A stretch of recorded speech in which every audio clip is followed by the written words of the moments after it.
Muhammad bin Husain I'lam rahimanallahu wa iyyaka anna nabiyya sallallahu alaihi wasallam qad a'lamaka iku merohno sapa mirsakno sapa nabi ka ing sira fi hadal hadis ing dalam ikhlas hadis anna Jibril saat temene malaikat Jibril alaihi salam innama sa'alan nabiyya sallallahu alaihi wasallam bi hadrati ashabi ana ing ngarepe sahabate para nabi innama arada mesti ngersakno sapa Jibril ayu alimahum ing yen to ngeruhna sapa Jibril ing para ashab amrodinihim ing urusan agamane para sahabat. Fayam bagi mongko saejo muslimin apa ya alamu yang to ngerti sapa muslimin hu ing amrodinihim.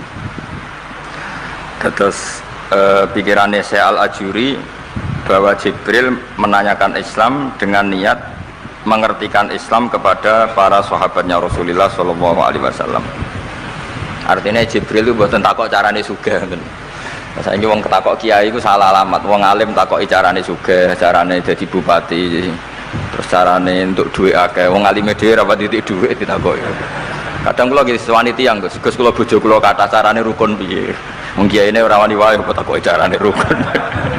Jadi intinya niku pertanyaan itu juga kita pelajari. Jibril niku tangklet urusan agama. Artinya yang perlu dingerteni itu urusan apa? Agama. Tapi kita punya masyarakat sing kadang tanya ini sesuatu yang sifatnya khadun nafsi. Terus kiai itu rapati seneng jabatan, kadang ditakoki tiyang carane dadi bupati. Nak dadi bupati salami templek 2 juta, nak ora dadi diarani donyane ngobos. Wis lara kabeh dadi kiai. Lan kula seneng nak terkenal donga kula ora mandi, mergo nak mandi ku repot. Dadi dukun. Dadi niki ku repot. Kula gak ada cerita tentang Mbah Hamid Pasuruan. Diceritani bapak kula. Bapak niku riyen lami ngaji kalian Ki Hamid. Jadi dawuh beliau soleh zaman akhir ku repot, hisabe gede ya. Mergo terkenal wali dongane mandi terus wong kepen sugih marani kiai, kepen wayah marani kiai, kepen jabat marani kiai. Terus ngekeki dhuwit. Mari hisab tok mergo agama sudah dikonversi sebagai materi. Mulane beliau pernah menangis. Aku soleh-soleh ku ngene golek ridane Allah kok dadi wong sowan ngekeki dhuwit, ngekeki gula terus somben piye aku ning akhirat.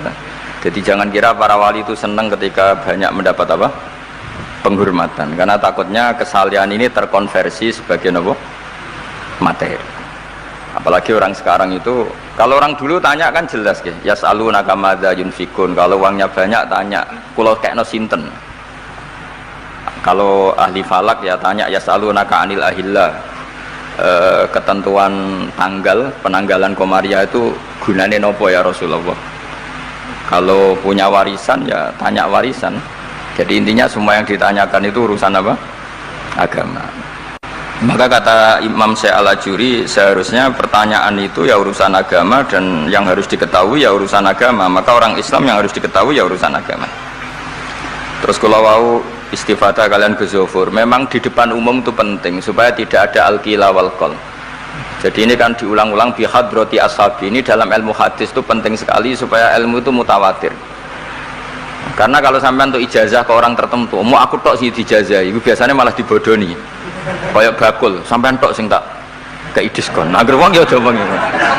Mulane nek dilkon ijazah di depan umum berarti kondang. Ada khusus bahaya. Niku mesti klenik nih.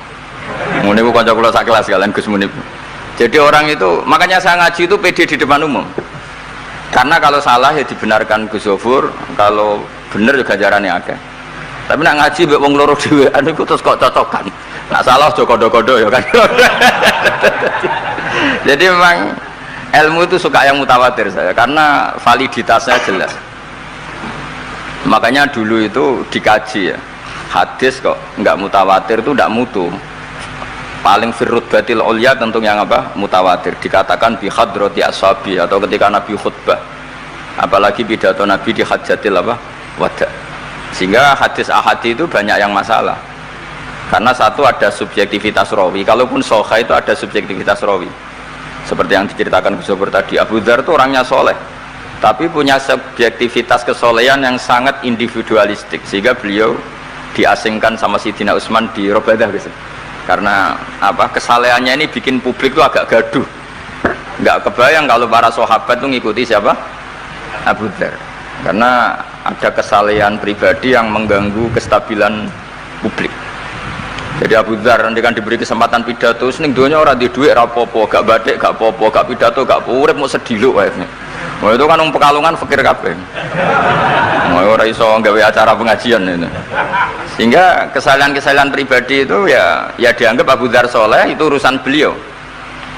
Makanya komentar Imam Ghazali tentang Abu Dzar, faqad kana min ashabi Rasulillah man huwa a'lamu minhu wa man huwa awra'u minhu.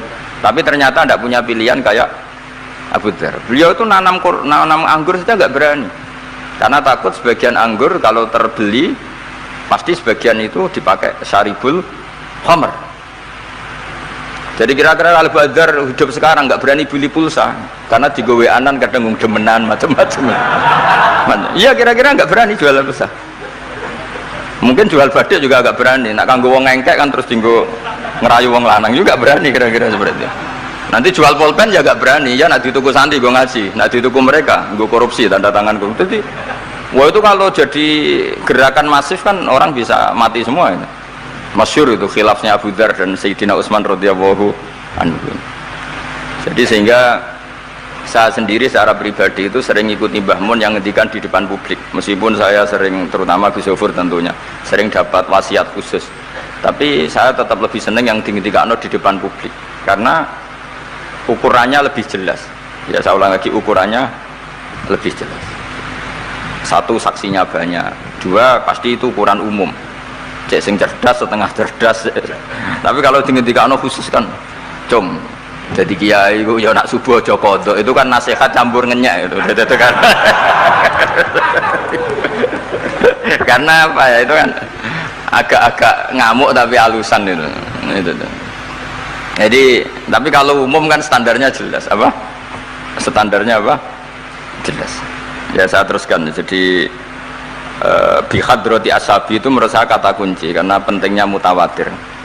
Terus menyangkut pertanyaan tadi yang Gus Zofur hilang, nggak semua pertanyaan harus dijawab. Sebetulnya saya juga ngeritik. Nggak semua yang diunek-unek sampean itu takokno. Kadang wong takok nasib, Gus.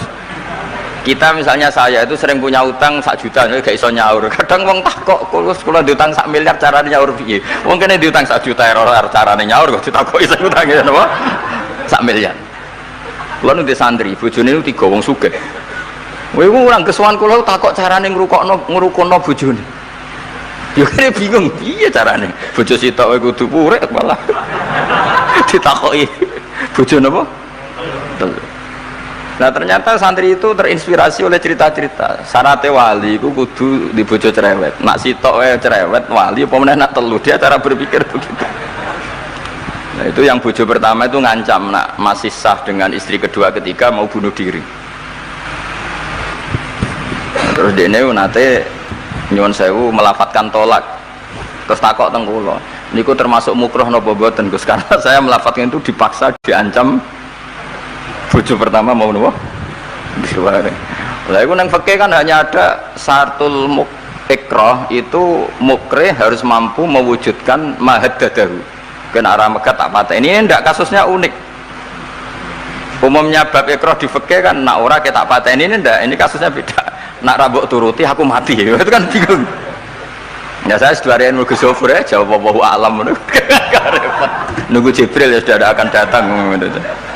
Artinya gini ya, problem kita kekinian itu setiap masyarakat punya iskal atau punya grundel itu ditanyakan kiai. Padahal seharusnya tidak sesuatu yang harus apa ditanyakan. Misalnya kayak gawane di bojo akeh ya mesti sumpek, ngurmat wong wedok sitok sumpek kemene telu. Terus gawane wong duwe utang akeh ya sumpek. Hal-hal seperti itu kan lazim. Sebenarnya nggak perlu ditanyakan, wis biasa wae standar. Tapi kita ini sering menuntut orang lain menjadi solusi ya bagi orang itu. Makanya saya kalau ngajar di Jogja itu sering cerita begitu. Problem orang kota itu adalah kalau punya beban itu dibebankan ke negara atau ke kiai atau ke ustadz. Padahal beban ini sebagai hukuman karena kesalahannya apa? Sendiri. Saya masih ingat betul ketika kasus Aid. Mbah Mun itu orang yang sangat syafiq li ummati, sangat syafiq lah, sangat syafaqah pada umatnya. Ketika ada seorang dokter peneliti obat Aid itu sangat tertantang, dia sangat obsesi bisa menyembuhkan aid yang karena free sex ya, bukan karena ketularan. Saya ulang lagi, yang karena seks bebas, bukan karena ketularan. Itu tidak biasanya yai duka. Baru pertama itu saya melihat yai itu agak duka. Terus beliau tidak jawab, tapi setelah dokter itu pulang ngendikan begini, pangeran itu kadang ngersano kabeh itu ono sanksine, cara bahasa modern ono sanksine. Ya tujuannya pangeran itu wong ben tobat, ben balik nang Allah. Jadi ono wong uripe ngawur diutang, ya sanksine wong urip ngawur diutang ben uripe apik. Intinya Mbah Mun tuh mau ngendikan kesalahan itu pantese ya ono sanksine ben wong tobat. Lah saiki kiai iku nek ditakoki ngono berusaha cari solusi sanksiku, padahal Allah kepengen memberi sanksi. Enggak sampean misalnya zaman mondok ras regep terus bareng saiki dadi kiai bingung terus kula kan dadi solusi Gus kayak donga laduni. Wong pangeran ngekeki sanksi kuwe zaman mondok ras regep. Ben rasane isin maca keliru di depan umum. Malah yo ijazah napa? Laduni. Jadi itu pelajaran bagi saya menurut saya. Jadi kata Mbah Mun, la'allahum yarji'un itu la'allahum yantahun yang di Quran itu satu kesalahan itu pasti Allah itu menghendaki ada apa?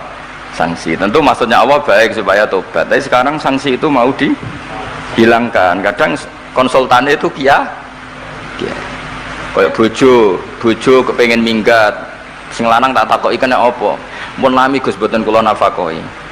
Ya aku yang mending normalnya aku minggat, aku terlambat bojomu kepengen minggat saiki aku terlambat. Kudune wis wingi-wingi. Normalnya wong lanang ra tanggung jawab, mencen sanksine bojone minggat. Jadi cara kula kiai ini ra perlu memberi napa? Solusi. Tak takoki lah minggate tek diteng-teng tuane. Berarti bojomu pinter. Wis ngerti sing lanang ra kena deloki melok wong tuane ya menika. Dadi nah seperti itu menurut saya semua kiai itu harus kayak saya dalam bab itu. Tapi mereka nyari dongo, piye bojo iki ra dicukupilah seneng. Terus golek akeh pengasih, golek jimat. Akhirnya bangun nanti cerita, sing kula paling tak kenang sih. Akhirnya kiai ini nganti lali ya. Ana wong melarat ijazah kiai. Berhubung kiai ini ku isin muni ra iso diijazahi duha mek donga. Kiai ini ku lali nek dhewe fakir. Akhirnya yang minta ijazah itu ditimbali Mbah Mun. Rene tak ijazahi. Kowe yo ijazah duha mek sapa kiai iki. Lha kiai ku dhewe fakir kok jalu ijazah. Jadi ijazah ya mek aku sing wis sukses dadi kiai sugih. Artinya apa? Benar ceritanya Gus Zofur, gara-gara setiap pertanyaan itu memaksakan bisa jawab. Ya kayak kok ning pondok lho, wis karuan dene dhewe Joko Tuwa. Lho kok ngekek ijazah mahabbah. Dene pondok ganti Joko Tuwa. Itu di pondok mana-mana Gus, itu ada ijazah laduni. Padahal sing ijazah iku ya tau ra munggah. Sekolah iku ora tau munggah. Ngono dicalon ijazah laduni ya. Coba di pondok-pondok beredar gak ijazah ketemu Nabi Khidir? Beredar. Padahal yang ijazah juga gak pernah. Nah itu karena yang diceritakan Gus Zofur tadi, memaksakan bisa. Jadi sekaruan dekne dhewe ra iso ya santai wae. Nah, aku pengen ngipi ketemu Rasulullah itu beredar gak ijazah itu? Mungkin Pak Del kan yang pernah mengijazahkan itu. Tapi ya ora tahu. Sampe tahu ijazah niku Pak Zakaria. Oh, jadi apa? Ijazah itu terus ya. Karena jubir Torekoh nih. Jadi intinya kalau tidak bisa ya bilang saja tidak bisa. Sampai apa jangan kita lupa tadi ya, sampai lupa daratan tadi, karena problem negara kita termasuk itu. Semua intelektual, semua pakar kalau ditanya semuanya jawab, maksudnya kan gaduh, semuanya punya rumus, semuanya punya versi, makanya gaduh.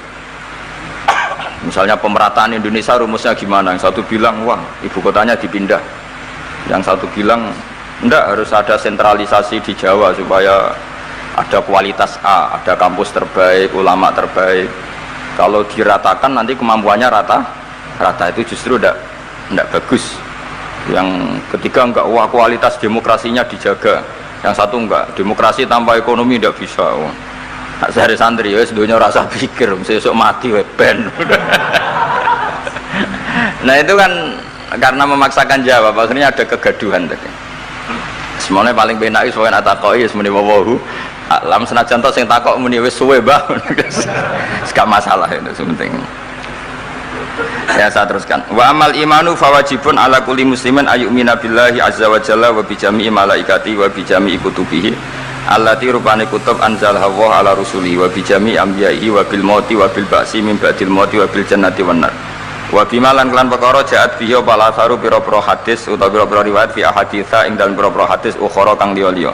Mislu ayyumina bisirat kelawan timbangan wal kelawan wat. Nah kiye kono maknani wat jembatan wal mizan wal khaut wasyafaah wa bi adzabil qabri.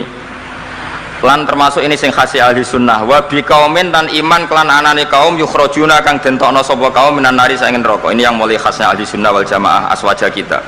Kita harus iman kalau nanti itu ada keluarga.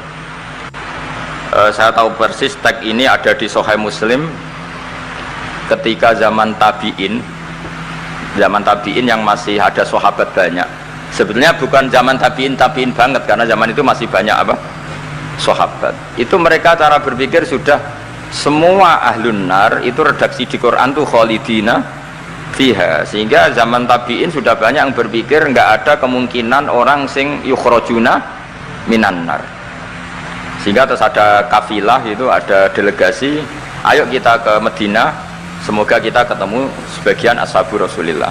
Sehingga cerita akhirnya ketemu beberapa sahabat. Di situ diceritakan ada Jabir, ada beberapa lah yang sahabat sepuh bahkan. Nah, terus si Jabir ini, sahabat Jabir ini cerita kalau itu memang ada di syafaati Rasulillah Sallallahu Alaihi Wasallam. Tapi satu kontingen ini yang tetap berpikiran tidak ada syafaat itu banyak. Alasannya semua cerita tentang ahlun nar adalah khalidina fiha. Ketika Jabir masih hidup itu ya sempat terjadi debat. Loh itu yang khalidina fiha itu amma ahlun nar alladzina hum ahluha. Memang dia berhabitat neraka, memang alamatnya neraka. Kalau orang mukmin atau orang muslim itu tidak punya alamat neraka, cuma dia singgah. Yang cari pengalaman apa tidak tahu, pokoknya dia itu singgah. Nah itu kan sehingga ini menjadi khas. Meskipun khas ini iskal, kita akan iskal karena itu di Quran tidak ada, maksudnya nggak ada secara sorry yang menerangkan ada kaumin sing yukhrajuna minan nar. Makanya Syekh Al-Ajuri ngendikan ciri khas ahli sunnah adalah mengimani adanya kaum sing yukhrajuna minan nar, karena itu zaman tabi'in sudah ada polemik, tapi tentu kita yang mengimani itu. Tapi kalau ada yang tanya di semua Quran kalau masuk neraka itu khalidina fiha, itu dijawab apa? Amma ahlun nar alladzina hum ahluha. Memang dia spesifik ahli neraka, memang dia berpenduduk neraka, alamatnya neraka, KTP-nya neraka, kakane neraka. Kalau kita ini ndak, KTP kita surga, mbah-mbah kita ahli surga, karena alamat kita sebenarnya kan surga. Nabi Adam itu kan surga alamat. Makanya saya ngaji di mana-mana itu betapa baiknya agama ini, karena kunci surga kita sudah dikasih tahu miftahul jannah, sementara kita tidak tahu kuncinya neraka. Jadi kena mlebu neraka kebangetan, mau ngeraro kuncinya kok mlebu. Tapi jari kancaku, wah kalau pintunya Gus langsung blusek. Ini problemnya itu. Tapi sama mlebu neraka kebangetan. Karena yang kita punya kuncinya itu surga, kita tidak punya kunci neraka. Ono sing dikunci neraka, betul toh? Nah harusnya kita nggak bisa masuk neraka karena nggak punya kuncinya. Jadi kalau nak maca hadis miftahul jannah la ilaha illallah itu syukur kalau cek apike Kanjeng Nabi, wong kunci kok ditudono. Itu kan luar biasa. Jadi orang memahami hadis itu. Saya ini tahadus bi nikmah, ini mumpung ada Gus Zofur, ini saya tasihkan. Wal asri demi masa, demi waktu. Saya ketika baca ayat yuridu wa bikumul yusra wala yuridu bikumul usra, dengan ayat wal asri demi waktu, itu memang luar biasa Islam itu. Coba ya, kita baca kalimat tauhid itu kan hanya butuh waktu setengah menit, mungkin tidak ada la ilaha illallah Muhammadur Rasulullah.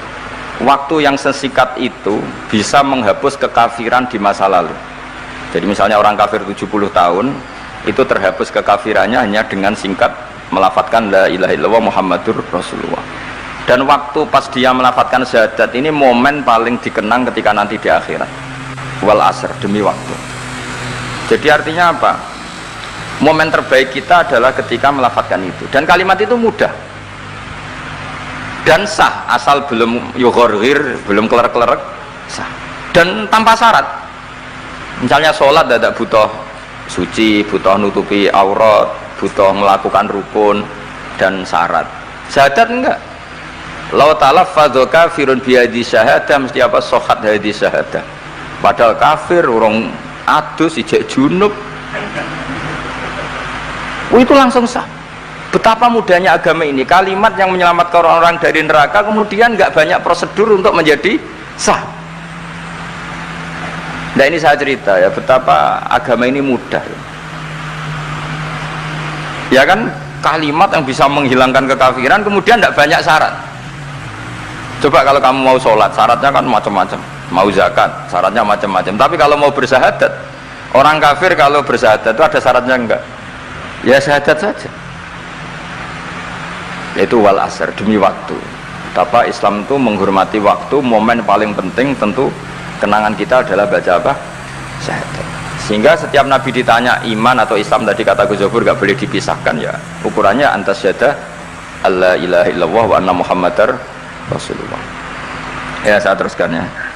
Jadi khasnya kita adalah meyakini wa biqaumin yukhrajuna minan nar, lan kita kudu yakin anane kaum yukhrajuna kang den tokno sapa kaum minan nari sangen neraka fayudkhuluna mongko den lebokno sapa inubi ahlul haq min ahlil ilm.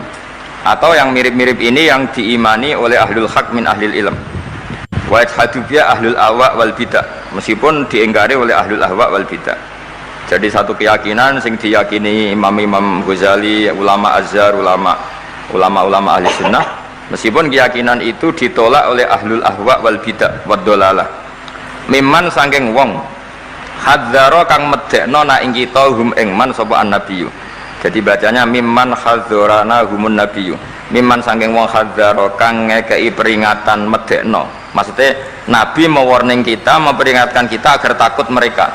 Mimman saking wong hadzara kang medekno na ing kita hum sangka man sing dolalah wau sapa annabiyyu sallallahu alaihi wasallam wa hadzarana lan medekno na ing kita hum ing anut man sing dolalah wau sapa sahabat para sahabat wa tabiun lan sing para anut lagu maring sahabat biasanin wa ulamaul muslimin lan yang memberi peringatan itu para ulama-ulama Islam. Ya, terus kita harus menghindari perilaku tertentu yang perilaku itu zaman Nabi sudah sangat diperingatkan. Misalnya yang masyhur itu Khawarij. Khawarij itu kelompok yang sangat soleh secara zahir. Yes, ibadahnya kata Rasulullah siamu laisa siamukum kasiyamihim wa qiyamukum kami qiyamihim. Jadi puasa kamu sahabat enggak sehebat puasanya orang apa? Khawarij. Ibadah kamu tidak sebanding ibadahnya Khawarij, tapi mereka sangat biadab. Ya murukuna minaddin murukosahmi minar ramiyah yaqra'unal Qur'an la yujawizu hana jiro. Dan diantara kesolehan yang berlebihan ini kata Nabi apa? Yuqatiluna ahlal Islam wala yuqatiluna ahlal ausan. Kalau dijak musuhi sesama Islam semangat, tapi dijak musuhi yang jelas salah ndak semangat. Ini kelompok sing hadarona humun nabiyyu, kelompok yang kita diperingatkan Nabi untuk sangat apa menghindari. Karena logikanya jelas ya, orang yang kafir saja inginnya Nabi menjadi muslim dengan diajarkan syahadat, tapi ini orang yang sudah muslim seleranya Khawarij dikeluarkan dari Islam, tahlilan kafir, kuburan kafir, nyekelake kafir, apa saja menjadi kafir. Ini pertanyaannya kan, inginnya seorang Nabi itu kan tentu dari kafir menjadi muslim, ini yang sudah Islam menjadi kafir. Maka cerita-cerita di beberapa ulama, ini kenangan saya ngaji di sini, ini sekaligus cerita penutup. Ada orang ekstremis ketemu Islam alim, terus ketika melihat ahlul ma'asi itu maksiat, ahlul ma'asi ketika maksiat, sedang maksiat, sebaiknya orang-orang Islam seperti itu mau saya bunuh, mau saya bom. Ini yang cerita orang-orang alim ke saya. Terus kata si orang alim tadi, lau annahum matu, kalau mereka benar-benar mati final maksiyah itu aina masiruhum, lalu mereka kemana? Si yang keras tadi bilang ilanar, karena mereka mati apa final maksiyah. Terus jawabnya yang alim tadi, akan dzalika muradan nabi, apa umat Islam mati kemudian min ahlin nar itu yang dikehendaki Nabi? Untungnya yang si ekstremis tadi agak alim. Ya enggak, Nabi inginnya umatnya itu ya mati tidak masuk neraka. ya sudah jangan bunuh sekarang, kasih kesempatan apa? Tobat. Untungnya si yang ekstrim ini termasuk min ahli ilm, dia nerima konsep itu, nerima. Itu jadi pelajaran dialog kealiman. Dan kita menjadi moderat bukan karena liberal atau sekuler. Memang kita baca hadis-hadis misalnya inna wuha yabsutu yadahu billail yatuba musiun nahar wa yabsutu yadahu bin nahar yatuba musiul lail. Allah yang Tuhan saja inginnya itu menunggu tobatnya mereka, bukan mengakhiri mereka dalam keadaan tidak tobat. Jadi ini supaya jadi faham, menjadi khas kita. Ya Allah yang Tuhan saja inginnya kan menunggu tobatnya mereka, bukan malah tobat itu kita hentikan ya dengan dibunuh ketika maksiat. Itu artinya kan kita tidak memberi kesempatan tobat. Sama sih ingat Mbah Mun sering cerita ke saya, aku corokon mileh, kata beliau, aku corokon mileh iku yo ora pati seneng ono terlalu tegas, terlalu apa, mergo Allah wae ngekei kesempatan. Ya tadi apa logikanya kan, Allah saja misalnya Allah Ta'ala selalu membuka tangannya di malam hari supaya yang tadi siang maksiat tobat di malam hari. Terus Allah membuka tangannya di siang hari supaya yang tadi malam maksiat tobat. Intinya Allah Ta'ala itu menunggu tobat, bukan menghentikan asbabit taubah.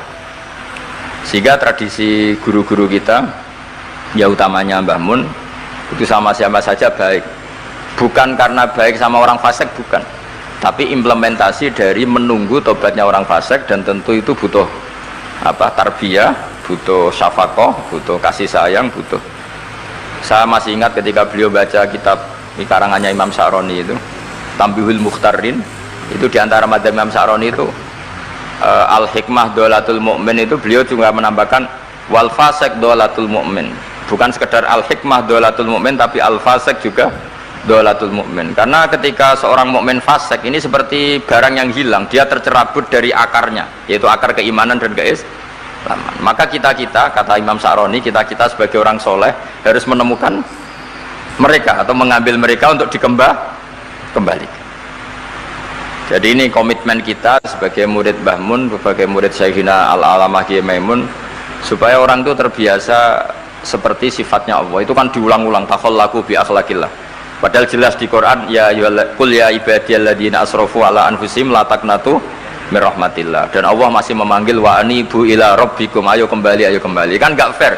Allah yang Tuhan saja, yang al-ghaniyul mutlak, menyuruh mereka kembali, kemudian kita mengusir mereka. Jadi lewat ngaji ini ya itu tadi, makanya kita iman wa biqaumin yukhrajuna minan nar. Artinya bahkan di akhirat yang notabene sudah ada amal, itu saja inginnya Allah sama orang Islam, kaumun yukhrajuna minan nar, bukan malah diblesno gitu. Lah ya akhirat yang notabene sudah nggak ada amal, itu saja kaumen yang mukmin, apalagi tau mondok, apalagi grup hima, itu tapi rasa moron rokok, kalau pesene rasa moron rokok. Itu inginnya itu yukhrajuna minan nar. Makanya kalau baca hadis itu harus ada zauq. Selain ilmu itu harus ada zauq. Betapa syafaqatu Rasulullah sallallahu alaihi wasallam. Inginnya semuanya itu yadkhulunal jannah. Kalaupun ada yang masuk neraka, yang orang Islam tuh, tetap obsesi Rasulullah, cita-cita beliau adalah yukhrajuna minan nar. Makanya masyhur itu, wala sawfa yu'tika rabbuka fatardah. Jawab Nabi, la ardo wa wakhidun min ummati finnar. Saya tidak akan ridho ya Allah, tidak akan puas wa wakhidun min ummati finnar. Satu dari umatku min ummatil ijabah minan nar. Makanya saya setuju dengan saya Al-Ajuri, kita sebagai ahli sunnah diantara khasnya apa? Iman adanya kaum sing yukhrajuna minan nar. Pun ya ngoten. Sampai waduh kok dibaca Arabnya saja. Nah, ini nurut apa Gus? Mimman khadzarona tadi siapa? An-Nabi. Mimman saking wong khadzaro kang ngekei peringatan medekno nak kita hum ing sangka gerakane man mau sapa Nabi sallallahu alaihi wasallam. Saterusé terus wa ulamaul muslimin wa yu'minu bil qadar khairihi wa syarrihi wa yabra'u mimman lam yu'min bil qadar. Kita harus terbebas, maksudnya terbebas itu gak urusan sama orang yang tidak iman bil qadar khairihi wa syarrihi. Kama tabara kaya oleh lebaran sapa Ibnu Umar minhu mimman lam yu'min bil qadar.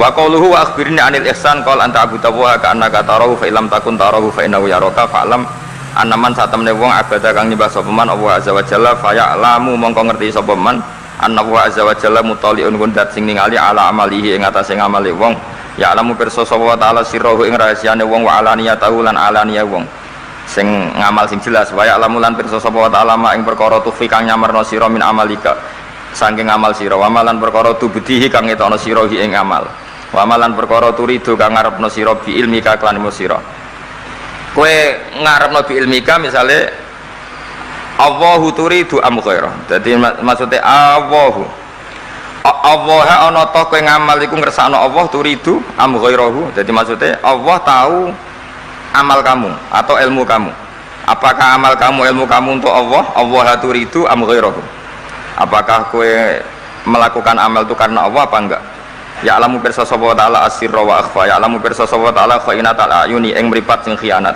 wa amalan perkara tufi kang nyimpen apa suduru apa dodo ya'lamu pirsa sapa ta'ala ing perkara antum kang sira kabeh ku alihi ngatasé ma fahdaru mongko wedi sira kabeh ing Allah mesti wedi Allah dengan makna mendekat ke Allah faman mongko te sapane wong roa iku jaga sapa man hadhihi ing ikilah halah hadhil halah atau hadhil ya wa hadhil halah perilaku ini bikal bihi lan atine man wabi niku ya napa Pak niku faman ra'a hadhihi biqalbi wa ya'lamu lan ngerti sapa wong ing iki khasya mongko wedi sapa man menawa azza wa jalla wa khafahu lan wedi sapa wong Allah wa abadahu kama lan nyembah sapa wong ing Allah kama amara kaya le merintah sapa wong ing man fa ing kunta mongko lamun ana sira an hadil muraati sange iki lang ngrekso ati nak dipirsani Allah ana iku fi ghaflatin ing dalem lali fa innahu mongko satune Allah taala ku ya ora kamirsani sapa wa kang sira suma ilaihi mongko nuli maling Allah sarasan marjiuka te bali sira fayunabbu ka mongko nyritakno sapa kang sira bima kunta kelawan barang sing apa wae ngamal tak malu nglakoni sira ku ing man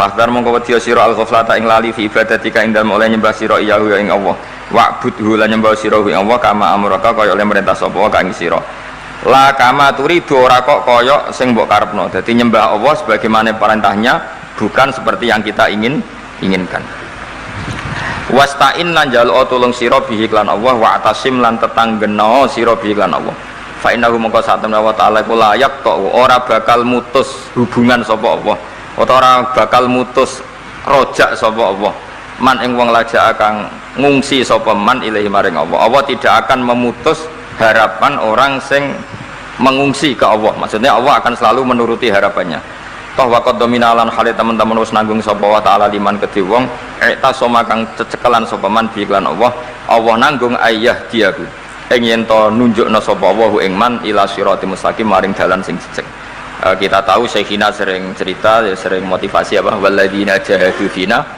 lanahdiyannahum subulana asal kita serius ila Allah pasti Allah akan menunjukkan jalan